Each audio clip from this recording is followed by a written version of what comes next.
Tata steel ध्रुवी gold, Tata steel ध्रुवी gold.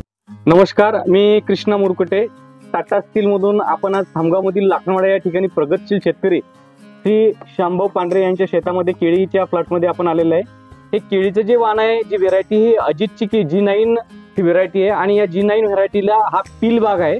या अगोदरचा बाग त्यांनी काढून घेतलेला आहे। मनाला पील बाग जरी वाटत असला तरी तो पहिल्यापेक्षाही चांगला बाग या ठिकाणी दिसून येतो। आणि यामध्ये यांनी जे या बॅगला जे बेन्सर्ड डोस आहे, या बेन्सर्ड डोस मधून आपल्या ध्रुवी गोल्डचा यांना कशा प्रकारचे रिझल्ट आले आपण त्यांच्याकडनं जाणून घेऊया। तर तुम्हाला या ध्रुवी गोल्डची जी ही बॅग तुम्ही यूज केली, या बॅग मध्ये तुम्हाला कसे रिझल्ट वाटले, तुम्हाला या बॅग विषयी तुम्ही काय सांगाल?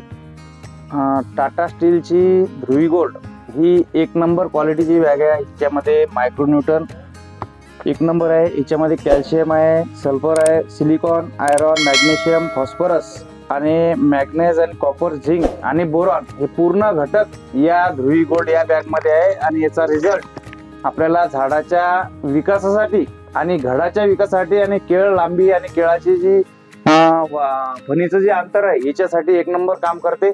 आणि झाडाची जी खालून बुंदा जो या इकडे